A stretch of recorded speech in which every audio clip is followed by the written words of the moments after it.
and welcome back to Unpopular People. We believe that listening and learning from each other is key for personal development and success.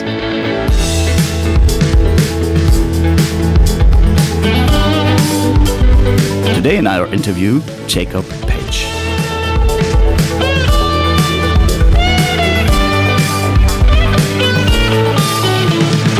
I'll call you Jake today, if that's fine for you. Works for me, Ben. Works for me. That's good.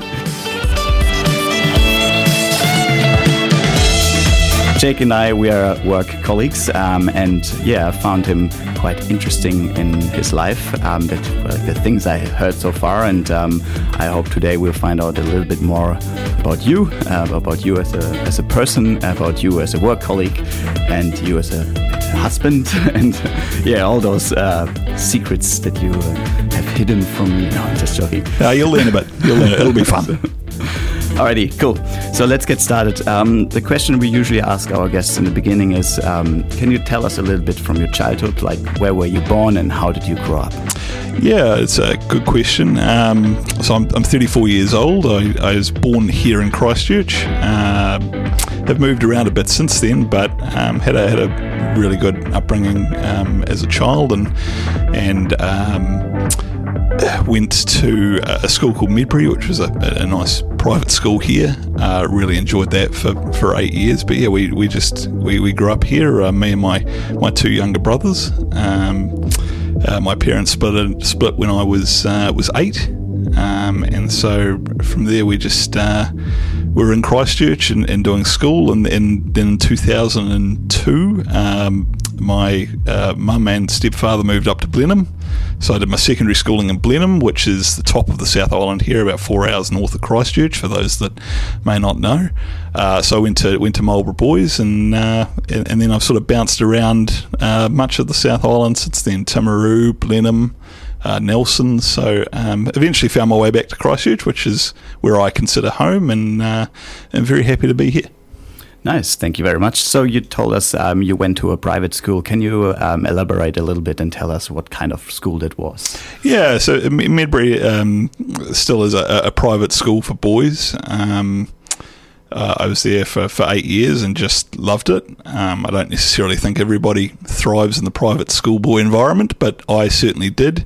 I have a mild case of cerebral palsy, which I think contributed to my parents deciding to put me in there and give me a little bit more one-on-one support with that. And I think I really benefited from it. I still sort of talk about it lovingly, and I'm 34 years old now, and I still talk about those days and sort of put it up on a pedestal. So yeah, I loved it for those 8 years, and it really worked for me. Cool. And can you say this again? Like what is the mild... Mild cerebral palsy. Oh, okay. I don't know what it is. Maybe you can explain it a little bit. Yeah, sure. Okay. So I was born at 8 weeks premature. So I was meant to be an August baby. I've ended up being a June baby. And so part of that and the birthing process, I just didn't get enough oxygen to the brain for a period of time. So therefore I have poor vision in my left eye, maybe about 11 to 14%. And I'm slightly weaker on my left side, so I walk with an unnatural gait. If I was a racehorse, you wouldn't put $1 on me to win. You go, no thanks. So through that process, I don't drive, but to be honest, besides the odd adaptive thing, a bigger screen here or there, I lead a very normal, happy, functional life, and I'm very grateful for that. And obviously the work that we do at Brackenridge sort of ties it all back in together. So I have that ability to sort of go, okay, I'm got some workarounds that I need to do, but I consider myself very fortunate. Nice. Like you said that you went to a boys' school, and that's I've never went to a boys' school, and I don't know like how it is to be in such a school. I had a conversation with Isaac, who is also on the podcast, and he studies psychology.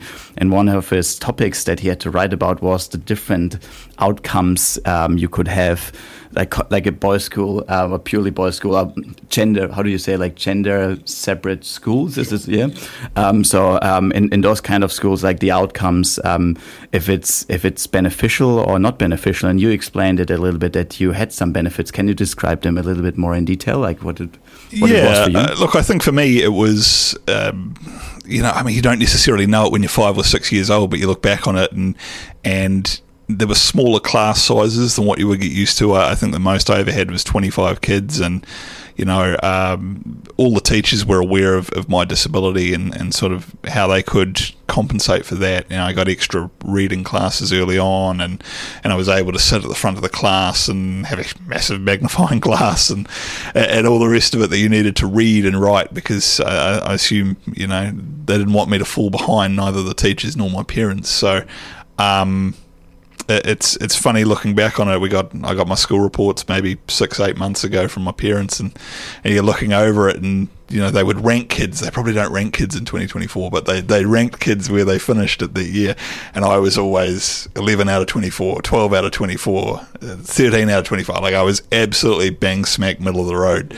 But I don't necessarily know if I would have been middle of the road in a quote unquote normal public school. Maybe I would have been 17th out of 25, but I was a very keen student, very eager, definitely put in like extra time and would stay after class and do lunch prep and stuff. So I think I sort of maximised everything I could get out of the education experience there, and that's probably why I look back on it with such fondness, because it might look like middle of the road to some people, but to me I gave it everything I had. Nice. That really sounds like you really enjoyed school. Yeah.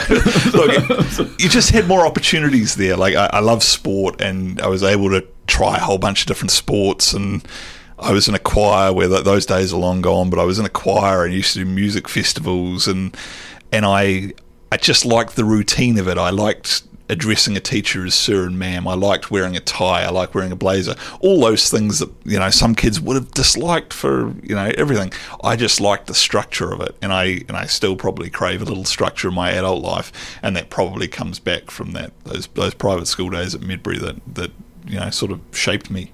Yeah, that's shaped you to become the person you are now, and that's very interesting. So what do you think, like, from this time that you had in the school, is there something that you already mentioned a few things, but is there something in particular that you would take out of the school system and probably implement into the school, like the quote, I'm air quoting now, normal school system?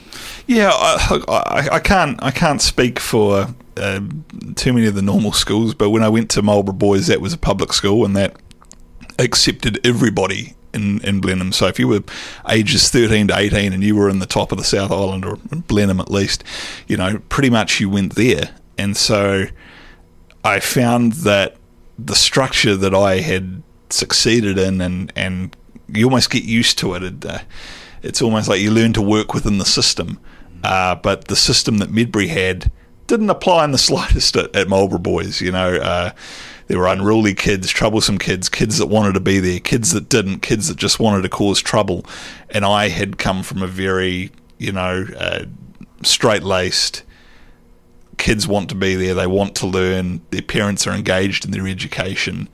And so maybe that was a point of difference where I saw that kids were turning up because they had to rather than they wanted to, and that was the first time that I'd sort of seen it. So, whether it's a case of parents being more engaged in the public system, and I know that there are plenty of parents that are, and there are plenty of really good public schools, but I know that for me, as somebody who got a lot out of the private school system and education and really thrived in it, maybe that would be something that I noticed pretty quickly at Marlborough Boys, was you just had a range of kids that I hadn't experienced before. Yeah, that must be, I guess, overwhelming sometimes, and also, how is it with your siblings? Did they go to the same school, or did they go to like another school? Or? Yeah, they went to different schools. My oldest younger brother, for lack of a better term, Cody, he went to, I think, 1, maybe 2 years in Medbury. But then was pulled out. I mean, there's obviously a cost associated with private schooling, and my parents obviously saw that there was value in it for me, and maybe not so much for Cody, who was, you know, a perfectly normal kid at that point in time, and still is a perfectly normal adult. But you know, I think that's probably the decision they had to make. And then Alex came along a couple of years later, and yeah, they just went to the public school system, and they both thrived and have excellent careers, and are, you know, perfectly normal members of society as well. So that's probably what I was hinting at, was it's not a propaganda piece for private schooling. It's a horses for courses approach, and what worked for me didn't necessarily, or wouldn't have necessarily worked for my brother, and I'm sure that other people will find that the same way as well. Yeah, absolutely. Beautiful. Yeah. I think it's sometimes like it's the normal, and I'm quoting here again, the normal school system is not necessarily the best one for everyone, but some kids need it and some don't. Some kids might need like the authority of a teacher and those kind of things, and others might need something else like a Rudolf Steiner or Montessori or like another school system. Yeah. Do you think they should be available for everyone? Like, do you think there shouldn't be like the difference between private and public, and it should be just everything public? Look, I think in an ideal world it would be, but you know, where there's an opportunity to enhance an experience comes a cost, comes profits and losses and what have you. So I'm sure that plays a part in it, and I'm certainly a strong advocate for the education that I had. But you know, equally, you know, same with my wife. She went through a quote unquote normal school system, and she came out the other side and has thrived and is smart, if not smarter than me in most cases. So I guess in an ideal world, you'd like everybody to have the same start, but there's always a high value put on education, and I can only go through my experience that it put me on a really good front foot right from the get-go, and it's allowed me to make the most of any and all opportunities I've had since. Cool. You spoke about the careers of your siblings, and I'm curious, after school, and then you went up to Blenheim to the school, and then you came back through another few places that I can't even pronounce. We'll get there. But and then you came back to Christchurch, and how did your career evolve to the person you are now as the community and engagement lead for Breckenridge? Yeah, it's been a process to get to this point, but when I left school, I saw so many, you know, friends, kids my age not know what they wanted to do, Ben. You know, they might have had an inkling, or they might have known what university they wanted to go to, but they didn't know what they wanted to study, and yet even after that they didn't know how they wanted to, you know, make a career of it. So even if they knew what they wanted to study, they go, okay, what's the plan after you study? They had no idea. So I didn't want to become one of those statistics. So I'd always been a sports fan, always am. I'm missing a very important cricket test to do this interview, but I will keep an eye on it. That's cricket for you. But I've always loved cricket. You know, if I had the hand-eye coordination, I'd be batting for New Zealand right now in a cricket test. That's all I wanted to be, was a famous cricketer. That's all I ever wrote down. And finally, after about the past 5 years, there's finally money in that. But I didn't have the talent, right? But what I did like, I really enjoyed English. I really enjoyed writing, and so my parents have been involved in largely community newspapers for the past 40 years. So the opportunity to look at journalism, particularly print journalism, but journalism as a career sort of really appealed to me, and sort of halfway through year 12, sixth form, and then sort of followed that through. So I did a 2-year journalism degree at ARA, what was Arahi Polytechnic, which is now ARA here. They have campuses in Christchurch and Timaru mostly, and they're dotted around the South Island. It's ARA, just for our listeners, is a vocational school, right? Correct. Yeah, it was a polytechnic, but more hands-on is probably how I would describe it. So I did that for 2 years and managed to get certainly be one of the youngest to get a scholarship for Fairfax at the time. They're called Fairfax Media now. They they're called Stuff, and they look after the most popular news website in New Zealand here, stuff.co.nz, and they have a whole range of mastheads. So that allowed me to have my second year of fees paid off, and also a 2-year internship at one of their papers. So the goal has always been to get back to Christchurch, but the bigger goal was to have a job out of my studies. So from that, I decided that I would go to a place called Timaru, 2 hours south of Christchurch. Didn't know anybody, didn't know much about anything, but I was really fortunate to get the opportunity to do at least a couple of years there. It ended up being about 5.5. And look, had a really good early editor and a guy called David King who really gave me an opportunity in sport. Back then, you sort of had to earn your stripes or do general news before you got an opportunity to specialise in something like sport. But they had a vacancy, and I was just green enough and just dumb enough to fill that void. So I was a sports journalist for 5.5 years down there, and just had a great time. Timaru was a bit quiet, but in terms of sort of getting a grounding in a career, it was the best place to be, because you got to do everything. You got to cover everything.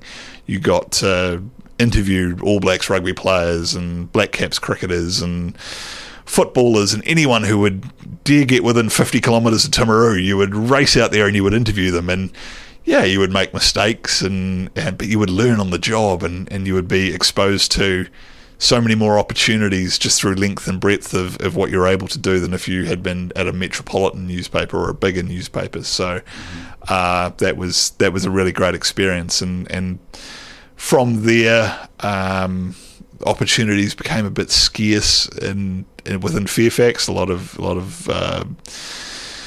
jobs not being refilled, newspapers being where they are at this point in time, being a bit thin. So I went and worked for my mum and my stepfather for 18 months up in Blenheim, but found that a bit quiet. Actually quite quiet.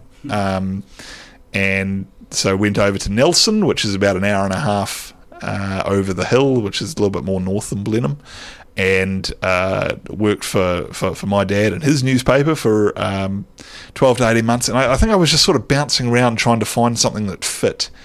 But at the same time, quite aware that the newspaper landscape was changing, and probably not in a positive way. So I was able to...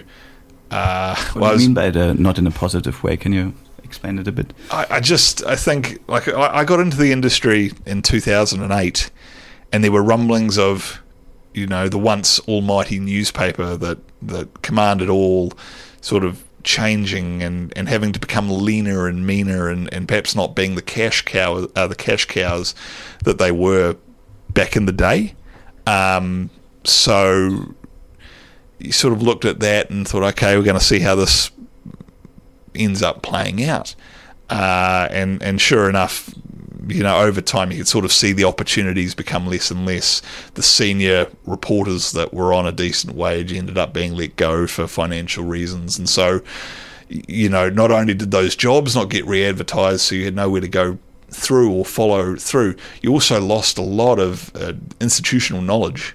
A lot of those lessons from grizzled 20, 30-year journalism veterans, they weren't passed down to my generation and younger, so you sort of bounce around, you go, I really enjoy journalism, but I don't know how I can make a decent wage with it, and it's not the most high-paying job at the best of times. And I think you sort of see now with social media, everybody's got an opinion on stories, or what is stories, or what is news, and how big are the celebrity news articles now, and do local council still matters, and does the government still matters, and there's all sorts of conspiracies, and everyone has an opinion. So that's the advent of social media. So it got to the point, sort of bouncing around and trying to find a niche where I decided I was going to go and live in Melbourne. I booked a one-way ticket and thought, I'm going to go live in Melbourne. It's a sports mad city. I'll be quite comfortable there. The transport's good, so for a bloke that doesn't drive, it's I can get around and it'll be fine. But anyway, I ended up applying for one job in Christchurch and ended up getting it. So I ended up spending 9 months doing a role at Sport Canterbury, which is What year was that when you wanted to go to Melbourne? 2016. I just needed a change. But as I say, it got me back down to Christchurch, and so I was at Sport Canterbury for 9 months, which was enjoyable. It was a good fit for me. I learned a lot about the other side of things. When you're a journalist, they always look at communications, and it's called the dark side, because it's perhaps not as mentally stimulating, but you end up earning a bit more money, which is the trade-off. So that was a good fit, and then I ended up covering the Commonwealth Games on the Gold Coast, which was just a couple of months. But again, I got to cover a lot of sports that I wouldn't otherwise normally: cycling, athletics, track and field. The sports that New Zealand has a presence at, but it's quite minimal, and you don't necessarily see a lot of it. So that was a really good time, and then spent 2 years working at the Christchurch Star, which is a weekly newspaper in Christchurch here, doing sport, and then bounced. Well, actually, then the pandemic hit, and my stepfather said, "Oh, would you mind sort of looking after the Wellington newspaper that he had and sort of doing it remotely?" And it was a good opportunity at the right time for me, and sort of gave me an autonomy and just putting out a newspaper every week and building contacts and finding stories. And by that point, I was almost 10 years into the career, if not a bit more, and it was normal to me. People used to go, "How do you get a newspaper out every day or every week? Or how do you find the stories or the people?" It just sort of, it happened. It came to you, or like, I mean, I don't really understand how like the process of journaling, of journalism, how this works. Like, where do you start? Do you go online and look for things, and then you dig a little bit deeper, or like how do you approach this? I think for me, especially when I worked in smaller towns, smaller cities, Timaru not being 40, 50,000 people, it's all about people, and it's about building that trust and that rapport with them, so that they learn to trust you and get information. When I started at the Timaru Herald, and I covered a number of sports that hadn't been covered for a wee while, or they'd been bit part sort of covered. Someone would come in and then leave. And so I think the early challenge and something that I learnt early on was, people sort of respect you if you go, "I'm going to be here every Saturday on the sidelines covering your event. If you don't like what I write, I'll be right here. Like, come and have a chat." And it was the same thing with the you'd have your byline on a story, and you'd have your photo on the paper. And I remember one time I was in a supermarket, and I used to write a column, just a sports column, about anything that was interesting to me. It was therapeutic in a way. The All Blacks played poorly, the Crusaders won, whatever it ended up being. And there was a guy, he got grumpy about a column I wrote about cricket, and I was at a supermarket buying gummy bears, just from those bulk bins, just getting a little shovel in, and he goes, "Oh, I want to pick I got a bone to pick with you, I didn't like your column on such and such." And I go, "Okay, like, sure thing, like, what do you want to talk about?" As I'm trying to get the last of my gummy bears in my bag. But that's what being in a small town was. You had to build those relationships. So, yeah, sometimes you went on the internet and you saw what was popular and you tried to localise it or find a local angle. But, as much as I enjoyed writing, the reason I did it for 12 or 13 years was because I liked the people, and I liked the relationship building and the trust and getting a scoop from somebody because they trusted you to do the right thing with the information, whether it be, run the story tomorrow or sit on it for a couple of weeks and wait for that time to be right. Because, when you're in a small place, Ben, you have to pick your moments, because you can't alienate key people, because there are only so many key people. Yeah. So it was a good proving ground in that regard, and just sort of how how to find news, how to source news, and also when to run news. Just because you've got something doesn't mean you have to put it out there immediately. You can sit on it and ponder it and think about it and not rush it. Very interesting. Thanks for sharing that. There's just one more question that I have to you as a journalist. Yeah. What fascinates you about cricket? I tell you what, it is a love or hate thing. There is no middle ground. You know, I say this to my wife all the time. I love the Bee Gees. She hates the Bee Gees. I think the Bee Gees are kind of like cricket. You either love the Bee Gees and you think, oh my God, what amazing artists those three brothers were, or you think, my God, those three brothers with the falsetto voice. Like, why would you even bother? And that's what cricket is. Like, you either absolutely love it and you love the game within a game and the battles within a battle, or you think, my God, they just played for 5 days and it's a draw. It's a draw. How does that happen?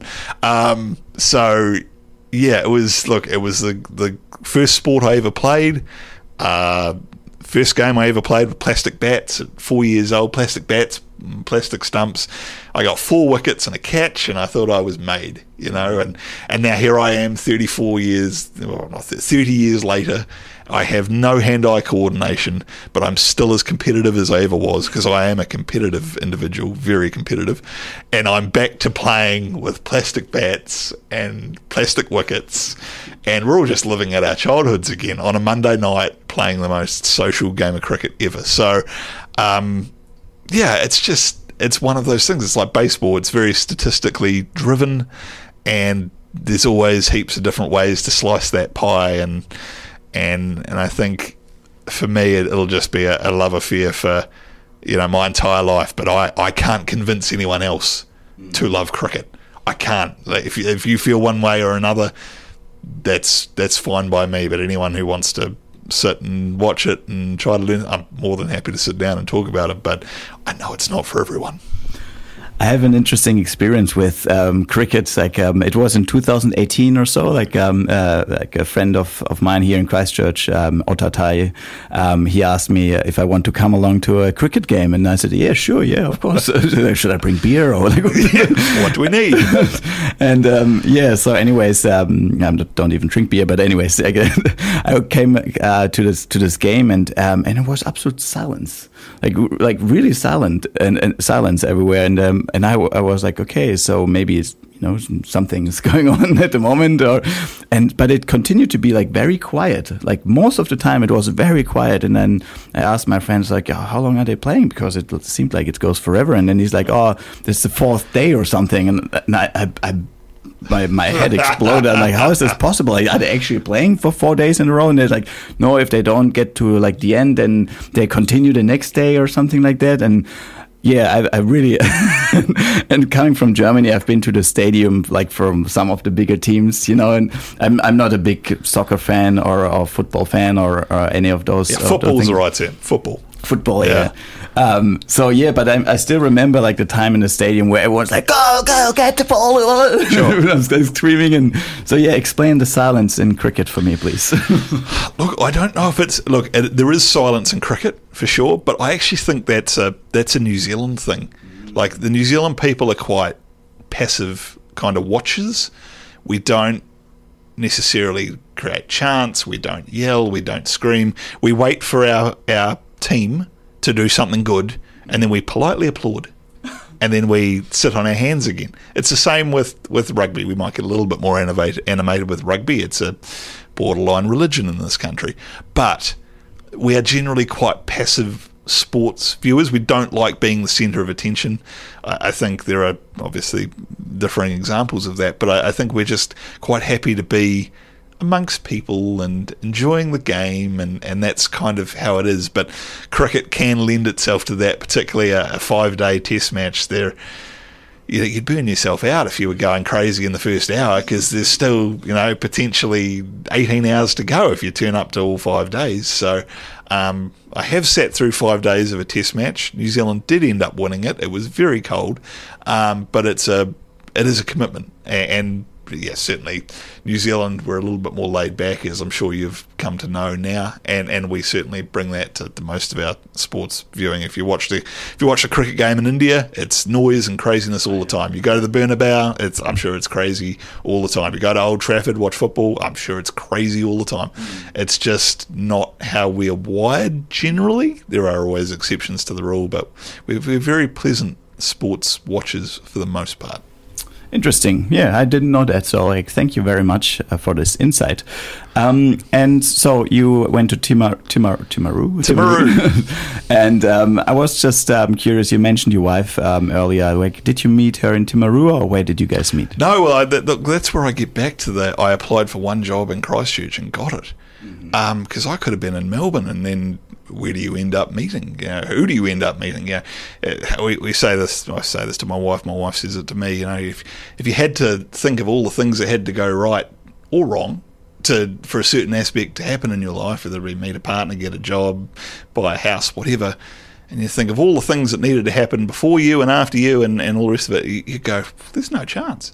There's no chance with me. So anyway, I met my now wife, Liz, in 2019, and as I've mentioned, I'm a sports fanatic and she's a sports fanatic. But I think the one thing that won me over initially, because we did the what do they call it with the dating apps? Tinder? No, not Tinder. No. Bumblebee? Bumble. Yeah. Bumble. See, more pleasant, less grimy than Tinder. I was getting a little desperate at 30, but yeah, we sort of talked on Bumble for a bit, and Liz has an excellent sports knowledge too, like really, really strong sports knowledge, and I think she was quite taken by the fact that I could not only hold my own in that conversation, but crush her at times and know things that she didn't know, and okay, so that probably gave me a little crack in the door, and moved in together as so many couples did at the lockdown here in New Zealand in March of 2020, which I still believe was a great time for divorce lawyers and what have you, as people go, I don't really like my spouse anymore, now I have to spend all my time with them. But it worked for us, and we got married.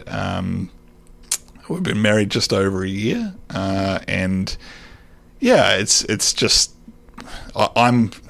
I'm more of an introvert than an extrovert. I know people find that funny at Brackenridge when I say it, but I like my own company. So happiness for me is just hanging out with Liz and watching, the rugby league on TV, the cricket on TV, the whatever, going to a sports event or just hanging out. So she's far more laid back than I am.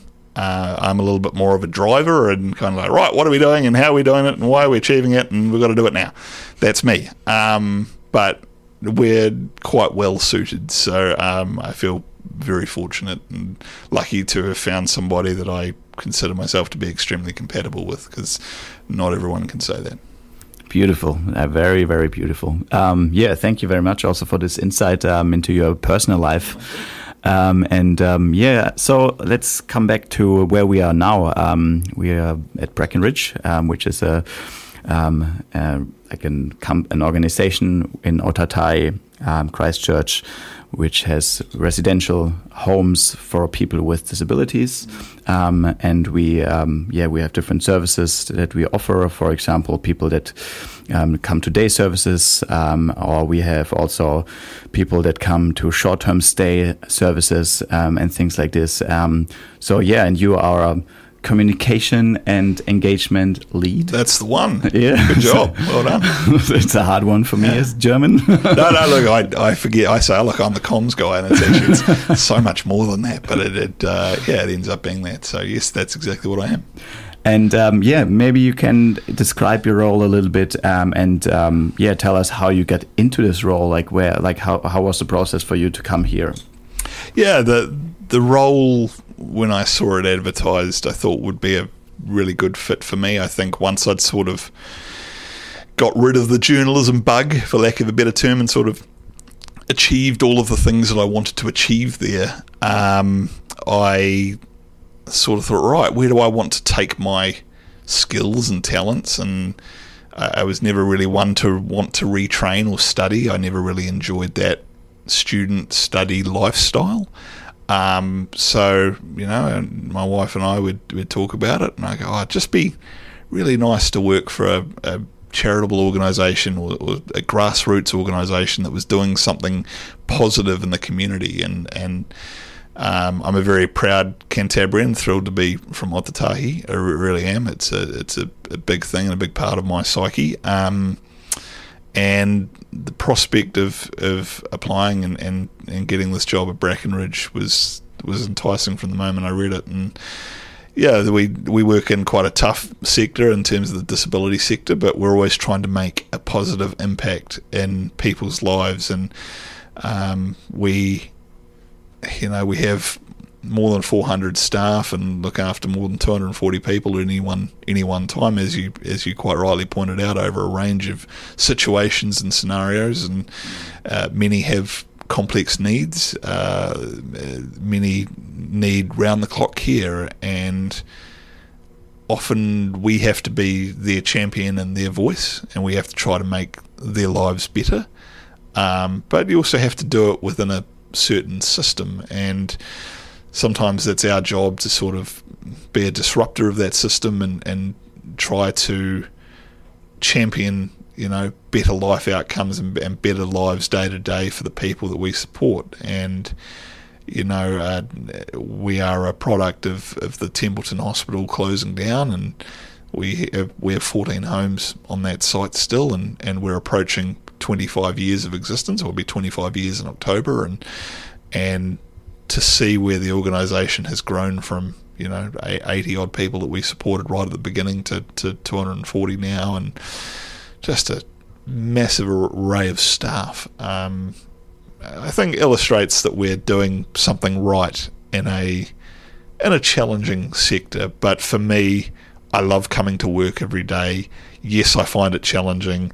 I still don't know what I don't know. I'm still learning every day. Every day I find myself in a new scenario, and you have to swim and learn and make the most of it. But it's very satisfying to go home and know that you're trying to either raise the profile of Brackenridge as a whole, or try to improve the communication internally with those 450 staff so that they can work better, more efficiently, and therefore,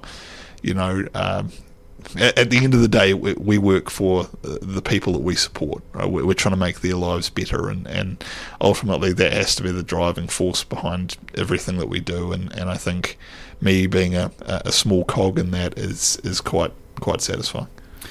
Yeah, and also, as you mentioned earlier, you enjoyed school and you enjoyed the learning process. So yeah, you can continue here by the sound of it. It never stops. Learning never stops. Although I am on record as saying you can't change people once they turn 60. I think they're largely finished products by then. But I'm 34, going on 60, maybe 70 mentally. But at 34, yeah, I'm probably not a finished product. So yeah, the learning never stops, Ben. Nice. Yeah, I totally agree with you there. You already mentioned also that you are happy with yourself, which is a nice thing to say.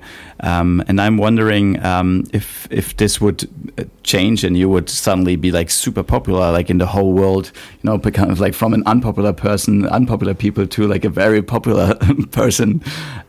Is there something that you would take with you, like on that journey, or something that you think you should keep inside of you, or you should not keep inside of you? It's the wrong way to say it. Like something that you think is important when your life becomes the one of a popular person. Yeah, we have we have these discussions. I mean, it's not so much about being popular, but if you were multi-millionaires or you were able to live a lifestyle which we would at the moment consider lavish, and I think I've had peaks and valleys in my life, both professionally and personally, and I think you end up learning more from the valleys, the down times, than you do the peaks. And so when something goes right, or you have a win at work or you have a win in life, you go, that's pretty darn good, because I remember what it was like to be in a valley, things not working out professionally, missing out on jobs, seeing opportunities slip you by for whatever reason. So, if I was to become, immensely popular, of which no journalist ever is, no ex-journo anyway, but if I was to become immensely popular, I'd like to think I could remember sort of where I came from and could remember where it all started, and not so much humble beginnings, because there's been humble middles and there's been humble recents, but just have a level of humbleness that I think could keep you grounded and allow you to treat people as you would like to be treated. I'm a big believer in that. If people treat you one way, you treat them back, and without going on a long tangent, I'm probably slightly different to my wife. My wife, who I describe as like a golden retriever. She's very loyal, but she loves everybody, right? Loves everybody until she has a reason not to. But where I'm the other way, I go in and I meet you and I think about you and I suss you out, and over time a friendship, blooms, and then you get my loyalty and my respect. And I'm a very loyal person, but for me it's earned, and for Liz it's just like, no, I like you until I don't. And that's the best thing about my wife, is that she's like that, and I wish I was. But I think if you can just remember that you can treat people the way you want to be treated, I think that will take you a wee way in life. And my stepfather always said, keep smiling, and I think that not only helps you and your day, but also if you're out somewhere and you shoot someone a smile, even if it's a random stranger that you'll never see again, you don't know the impact that might have. And it sounds a bit cliched, but I've always tried to sort of stick by that as well. And also, it's a very healthy balance between you and your life, but you and your wife, by the sound of it. Oh, no, I'd like to think so, but we complement each other at this point. So, I think people would assume that I wear the pants, and whatever that term is. I don't know if that's hit Germany yet. But if I'm that I might be the one that is the more dominating of the two. But my wife's 5'3", but I don't want to annoy her. I don't want to get her angry. I'm not interested in that. And why would you? Exactly. I'm not in that business. So I'm 6'2" and 120 kilos, but I don't want to get my wife angry. It doesn't mean that I don't from time to time, or that I'm capable of it. But we're well suited, and at the moment we're living that 2-income, no kid lifestyle that is the envy of many of our friends. But I'm sure that'll change in time. Sweet. And I have one more question about your journalism career. Sorry. So there's, I heard before that you had a few very, very popular people interviewed by you. And is there, like, what was the funniest moment you had in an interview with someone? Something that comes up in your mind, something really funny. So it's. Look, I mean, I've interviewed, even people, global people that I think, regardless of where this podcast goes, they would know who they are. Richie McCaw or Daniel Carter come to mind. But when I was 1 week into my journalism career, we had a horse in New Zealand called Farlap. It won the 1932 Melbourne Cup. And that's a very big race across both Australia and New Zealand, and it's considered our greatest racehorse ever. Anyway, they unveiled a big statue just outside of Timaru where it was born. Big deal. All the glitterati of New Zealand harness racing was there. And probably the funniest aspect of it was I was 1 week into my journalism career. I was greener than anything, didn't know anything, and I was wearing my editor's suit because it was a black tie event, and I was 19 years old and didn't own a tuxedo, let alone anything else. And my editor David was considerably taller than me, and it was about 3 sizes too big. So there I am, and I'm a horse racing fan.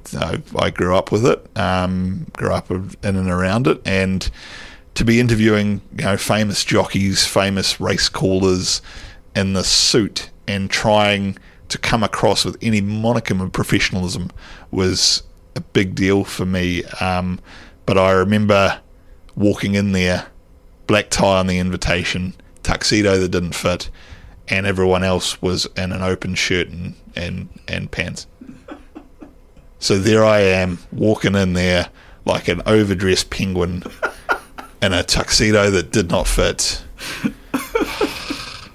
And so I would get the interviews mostly out of pity, right? But everyone would start at a joke. Lance O'Sullivan is a famous jockey here. He'd be 5'2" and 53 kilos. He'd literally be half the size I am. And he said, "Hey, Penguin Boy, you going to have a chat to me now?" I thought, "Penguin Boy, I can work with that." I said, "Yes, sir, I'll be right over." Good work. So, I think once everyone kind of had a chuckle and I was able to have a chuckle at myself, it was a realisation that black tie in New Zealand does not necessarily mean black tie. It just means have a collared shirt. Yeah. That'll do. Okay. We're at the bottom of the world. That'll do. Okay. Yeah, that was actually really funny. So yeah, I realized many times before that you're really good in, also sometimes laugh about yourself, the things that happens in life, and sometimes it's better to take them with a little bit of humor. And I really like this about your personality. It brings me and also other people lots of joy to see someone that is so like happy and kind most of the time, or all the time. Sorry, not most of the time, all the time.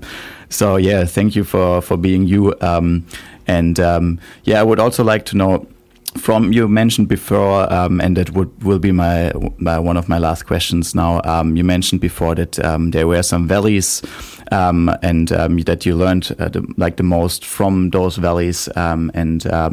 So maybe like from your experience going to like a private school, because you had some like deficits compared to other kids in this age, and also like the way you grew up, like your parents split when you were quite young, so different reasons in your life that could also have turned you into a very sad person, but you didn't. And is there anything that you can tell our listeners, someone that can relate a bit to your story, like something that's uplifting, or some good life advice from those valleys that you experienced? Yeah, it's like as I sort of tried to get to convey before, I'm thankful for the valleys. It doesn't mean at the time that I wasn't miserable or a nightmare to be around or just generally unhappy, because I think I probably was. But there's a great saying that's "this too shall pass," and that just means that nothing lasts forever. Nothing. That includes the good times where you go, "Oh, this is great. Like, I've achieved everything I wanted to achieve." Like I look at it and I go, I own my own house. I'm in a happy marriage. I'm financially doing fine. Doesn't mean that I want to be better, but all things considered, financially doing fine. I have very good friends, long-term friendships, short-term friendships.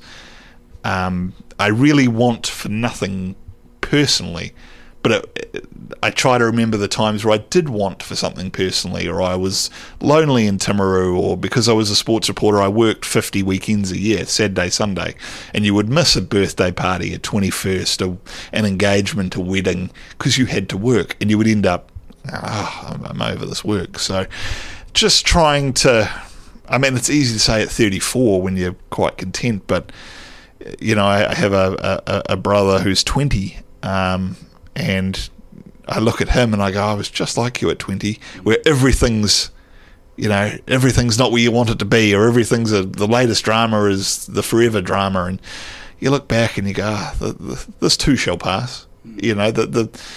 Just what can you learn from it? Past relationships made me a better person, not only as a friend, but as a boyfriend, a partner, a husband. All those past relationships that were in essence failures, you take the learning from it, you take the positive, and you try to incorporate it into your next turn. And I always remember saying to my uncle and auntie when I was, probably 2 or 3 girlfriends away from Liz, for lack of a better term.